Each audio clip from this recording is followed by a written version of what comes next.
Come on. Not so fast, Yagami. Arase-san, hasn't this gone on long enough? You're only gonna make things worse for yourself.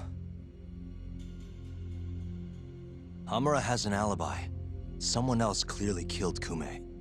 There's no reason for you to keep Seiya from testifying. But if Hamura didn't murder Kume, who did? I'm not sure, but Hamura might have an idea. He must have been working with the real murderer. What? The night of the crime, Kume went into Amor and just disappeared, right? He didn't contact you. Nobody saw him. He didn't even show up on any security footage. The way I see it, Kume never left Amor. In other words, Hamura must have handed him over to the real murderer. While Hamura was at the sauna making an alibi for himself, someone else was murdering Kume and gouging his eyes out. It almost makes sense. If Hamura ends up behind bars, I'll never be able to prove that theory. So what? You want to let Hamura walk? Better that than threaten a girl to stop someone from testifying. Besides, I thought you were above shit like this.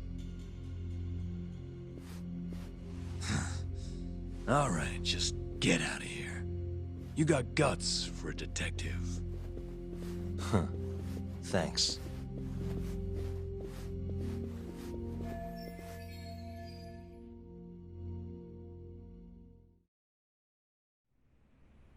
Hamura-san is the one punching me in this video. The same man standing here today. I remember now. There's no doubt in my mind. So, you retract your earlier statement? Yes. My apologies. Your Honor, clearly this witness has no credibility. How does the defense respond? I admit, the witness was shaken up before. But I believe that's a perfectly understandable response. This is his first time in court, after all. I have no doubts regarding his credibility.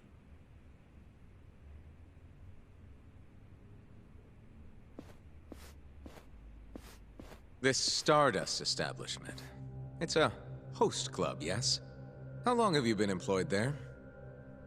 About 2 years. For that short a time frame, you seem to have an awful lot of trouble with your customers. Huh? I'm not sure what you mean. Several of them have approached you in hopes of marriage, have they not? They come spending huge sums of cash, so you act like you're ready to seal the deal. You say whatever it takes to make them happy in the moment, but your story changes once things start to get real. 5 women have filed reports with the Consumer Affairs Bureau, and those are just the ones who have stepped forward. Can we really trust the words of such a manipulative man? With these character traits in mind, I sincerely doubt the credibility of the witness's testimony. And if the witness is indeed lying, the defendant's alibi is invalid. That is all. How does the defense respond? I'd like to continue on the topic of credibility. Mind if I ask you a few questions, prosecutor? Go ahead. First, allow me to fast forward the security footage to just a few days after the crime. Oddly enough, we'll be looking at the exact day the prosecution filed their suit.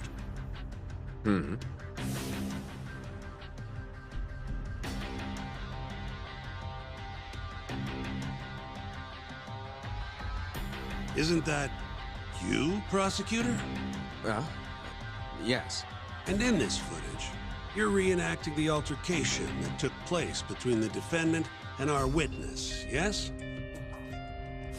What? No. Well, that's strange. You stated earlier that you hadn't seen any footage from the camera near the sauna. But then, how would you be able to reenact things exactly as they went down? You also claimed you did not inspect the area yourself. It seems that wasn't the truth. Why are you hiding the truth from us, prosecutor? You're wrong! As you can see, the original footage isn't exactly clear. I would understand if you had denied that the defendant was the man who punched our witness. But instead, you claimed you hadn't seen the footage at all. If I had to guess, when you first saw the footage, you realized Hamura might have been the other man. At the very least, you couldn't rule out the possibility. So you lied, I would say. That's not true. Can we be sure that what you say is credible? You've already lied outright in a court of law. And unfortunately for you, there's only one person who thinks the defendant is guilty. And that's you, prosecutor.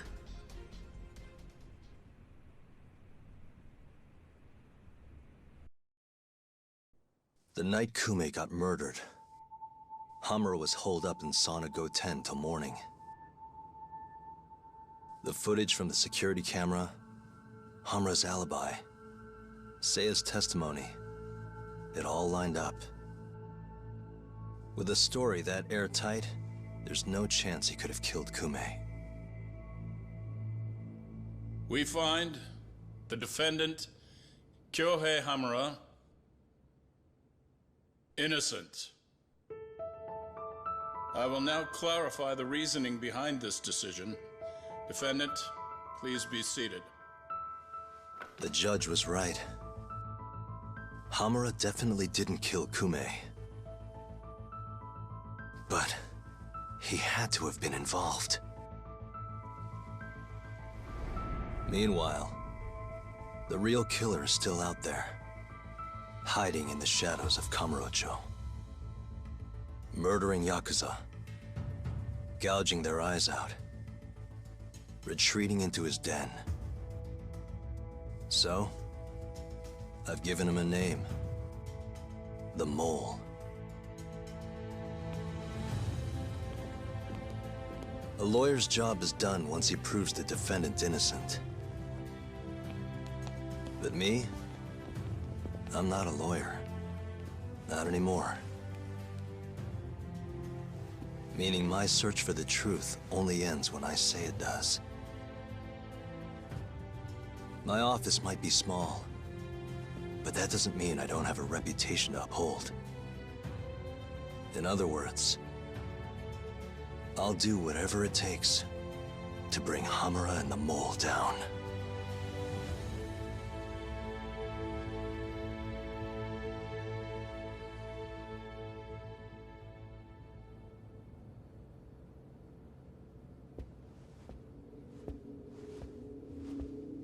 Yagami-san, nice seeing you. Gorgeous day. How's the detective business been treating you lately? Yeah, I knew you'd show up here, Hattori. Listen, I'm not in the mood for your shit today. But it's my journalistic duty to hear what you have to say. It's not personal, just trying to do my job, okay?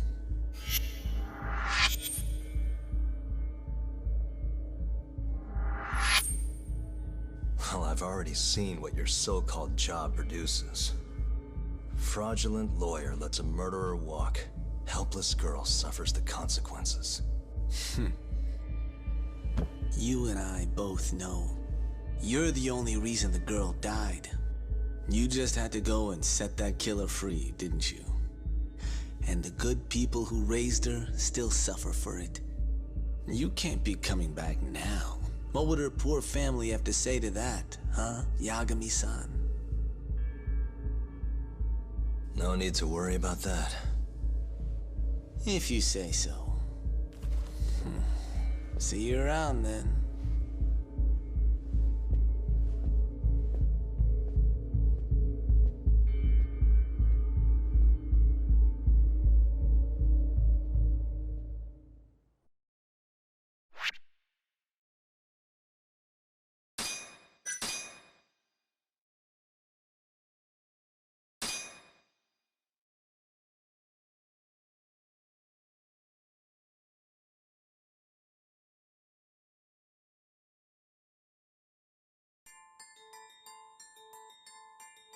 The year is 2018. Kamurocho is playing host to Kansai-based Yakuza, who've been turning up dead with their eyes gouged out. Lawyer-turned-detective Takayuki Yagami took on the case, proving the suspect's alibi. But he can't shake the feeling that the true culprit is out there. He gives this anonymous killer a name. Yagami calls him the Mole.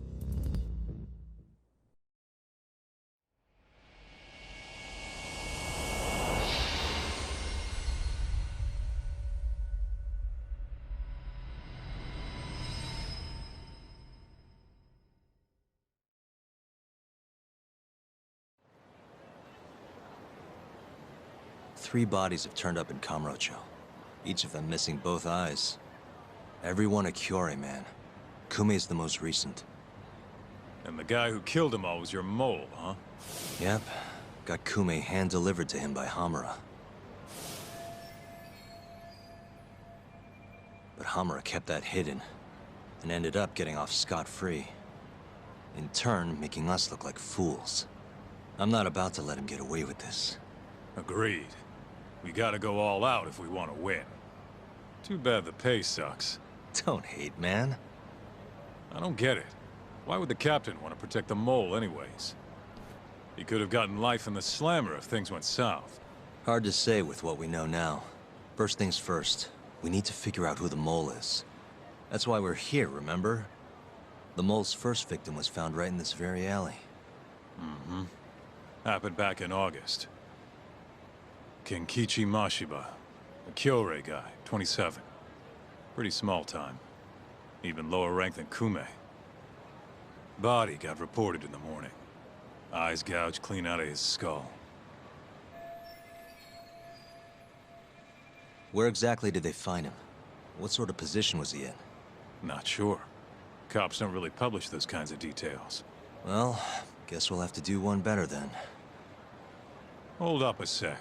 The cops already did their whole song and dance searching for the mole. But they couldn't turn up a damn thing. Why do you think we can do any better?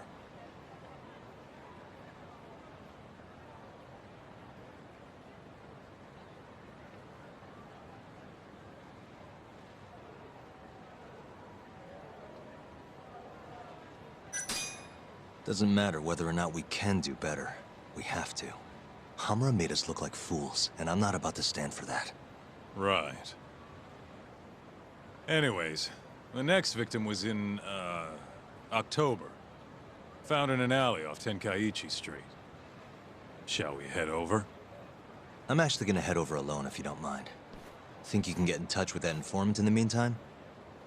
Huh? Why I obey? Didn't you say something about him selling police info? If he's got info on the mole, we need it. Yep, I can ask.